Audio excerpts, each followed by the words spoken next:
Assalamualaikum warahmatullahi wabarakatuh. Perkenalan teman-teman semuanya, kami dari kelompok 1 dengan saya beranggotakan Muhammad Rusdi Al-Fatih dengan NIM 2024-32087. Saya Irisha Anastasia Lubis dengan NIM 2024-32047. Dengan saya Sri Amara Putri Rahmat dengan NIM 2024-32084. Dan saya Matthew Yeri Manopo dengan NIM 2024-32088. Baiklah teman-teman semuanya, izinkan saya pada kesempatan video kali ini saya dan teman-teman saya akan membahas tentang bisnis properti.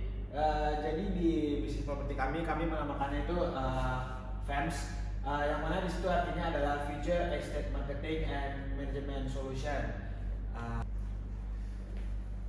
Baiklah teman-teman semuanya, seperti yang sudah saya jelaskan tadi di awal, perusahaan kami ini FEMS, yaitu Future Estate Management and Marketing Solution.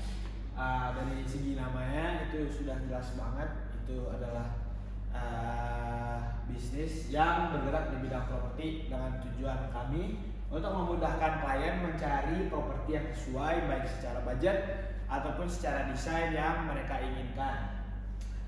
Lalu FEMS juga memberikan fasilitas pelayanan yang sangat komunikatif dan mempunyai aset-aset yang berkualitas. FEMS sendiri itu fokus pada penyediaan solusi inovatif dan efisien bagi para pemilik properti, pengembang, dan agen properti untuk memaksimalkan nilai aset mereka serta mempercepat proses penjualan atau penyewaan aset. FEMS juga melayani pengelolaan dan pemasaran untuk berbagai jenis properti. FEMS itu menyediakan properti seperti tanah, rumah, ruko, daerah perkantoran, atau daerah industri lainnya. Setiap properti itu tuh akan ditangani dengan pendekatan khusus karena setiap properti tentu cara treatmentnya juga bakalan berbeda, cara maintenance-nya juga bakalan berbeda. Jadi kita itu sebagai tim FEMS mempunyai tim-tim sendiri untuk memaintenance-nya teman-teman. Lalu FEMS juga melakukan pendekatan khusus untuk memastikan kebutuhan dan potensi nilai dari setiap aset dapat dimaksimalkan, gitu, teman-teman. Baiklah, untuk selanjutnya akan dipresentasikan oleh teman saya yaitu Matthew Yeri Manopo. Silakan Matthew.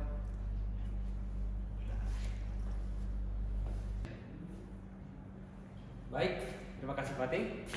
Sekarang kita akan masuk dalam visi misi dalam perusahaan kami yaitu FEMS. Visi dalam perusahaan FEMS itu ada 4. Yang pertama adalah menjadi pengembang properti yang terkemuka dan mengutamakan peningkatan value. Yang kedua, mengembangkan bisnis dengan semangat yang unggul dengan inovasi. Yang ketiga, menjadi salah satu pengembang bisnis properti terbaik di Indonesia dengan produk atau properti terbagus dan pelayanan servis yang terbaik. Yang keempat, menjadi perusahaan pengembang properti yang dipercaya dan dihormati para stakeholder serta berkomitmen terhadap pelayanan dan mutu. Misi dalam perusahaan FEMS.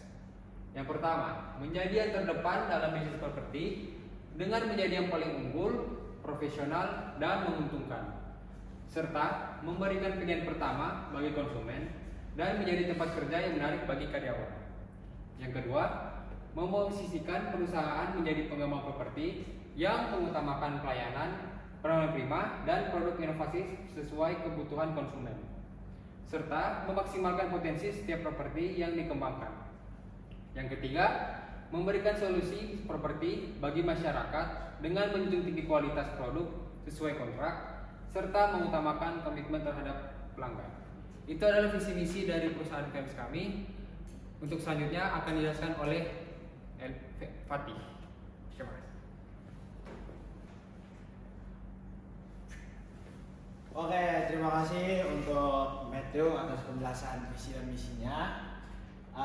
Kembali lagi dengan saya. Jadi pada kesempatan kali ini saya akan membahas tentang BMC atau yaitu bisnis model Canva, mengenai tentang FEMS, itu perusahaan kami. BMC itu sebagai pengertian, BMC itu adalah alat manajemen yang digunakan untuk menggambar, menganalisis, merangkai, suatu model bisnis. Jadi di BMC ini ada 9 elemen teman-teman yang akan saya jelaskan. Untuk bagian kanan ini teman-teman, ini ada bagian pasifnya. Lalu di bagian tengah itu ada value atau nilainya. Lalu di sini ini ada income-nya teman-teman. Income dari suatu perusahaan itu tuh strukturnya teman-teman. Lalu di sini yang pertama ada key partners. Key partners itu yang pertama untuk kontraktor untuk pembangunan infrastruktur. Yang kedua ada agen properti untuk pemasaran dan penjualan. Lalu Pemda atau pemerintahan daerah untuk izin dan regulasi mengenai tentang properti. Lalu ada key activities, yaitu pemasaran dan promosi. Yang kedua pengembangan proyek dan infrastruktur. Yang ketiga ada manajemen, administrasi dan data prospek. Lalu ada key resources. Yang pertama itu tanah dan bangunan sebagai aset utama. Yang kedua itu adalah tim manajemen dan tenaga kerja yang terampil. Yang ketiga itu adalah modal finansial untuk pengembangan proyek, karena di bisnis properti ini cukup mengeluarkan banyak modal ya teman-teman. Oke, di sini ada value dari produk-produk aset-aset dari FEMS. Itu yang pertama, kami menyediakan lingkungan yang nyaman dan aman di semua aset yang kami perjualbelikan atau kami sewa. Lalu fasilitas modern seperti taman atau smart home dan juga panel surya. Lalu yang ketiga adalah kemudahan pembiayaan dan spesifikasi aset yang menarik. Lalu di sini ada customer relationship. Yang pertama itu adalah follow up prospek dengan penawaran yang menarik. Jadi teman-teman kalau ingin membeli atau ingin menjual rumahnya di FEMS itu tuh akan mendapatkan penawaran yang terbaik gitu teman-teman. Jadi tidak ada kekecewaan, jadi untung gitu sebagai kita sebagai perusahaan dan teman-teman juga sebagai klien sama-sama menguntungkan. Lalu ada program referral dan insentif. Lalu yang ketiga ada hadiah kejutan untuk pelanggan setia yang sudah lama di FEMS. Lalu ada channel atau relasi, pameran properti, penjualan langsung, direct selling. Lalu ada media sosial dan website perusahaan kita sendiri.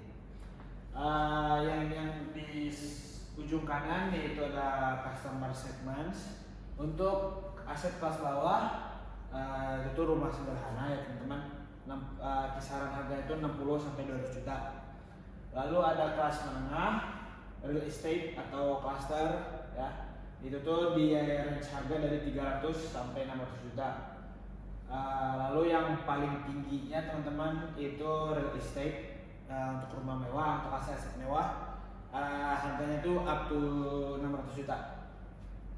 Oke, di sini ada cost structure, yaitu biaya pembangunan dan pemeliharaan properti, biaya pemasaran dan promosi, gaji karyawan dan biaya operasional lainnya. Jadi keuntungannya revenue streams itu tuh dari penjualan unit properti, pendapatan sewa dari properti yang dikelola, layanan tambahan seperti manajemen properti. Oke, sekian saja penjelasan BMCM dari saya. Lalu akan dilanjutkan dengan teman saya itu Elisha. Untuk Elisha dipersilakan. Terima kasih.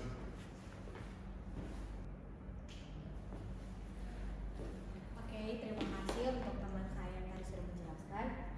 Selanjutnya saya di sini akan menjelaskan tentang apa sih itu SWOT analysis. Analisis SWOT adalah alat strategis yang digunakan untuk mengevaluasi kekuatan, kelemahan, peluang, dan ancaman yang dihadapi dalam bisnis properti. Dengan melakukan analisis SWOT secara berkala, perusahaan properti dapat mengidentifikasi area untuk perbaikan, memanfaatkan peluang, dan mengantisipasi ancaman sehingga mampu merumuskan strategi yang lebih efektif untuk pertumbuhan dan keberlanjutan bisnis mereka. Analisis SWOT untuk bisnis properti adalah alat strategis yang digunakan untuk mengevaluasi kekuatan, kelemahan, peluang, dan ancaman yang dihadapi oleh perusahaan dalam bisnis properti. Melakukan analisis SWOT secara rutin dapat membantu pemilik bisnis properti untuk memahami posisi mereka di pasar dan merumuskan strategi yang tepat untuk masa depan. Selanjutnya akan dijelaskan oleh teman saya yaitu Manda.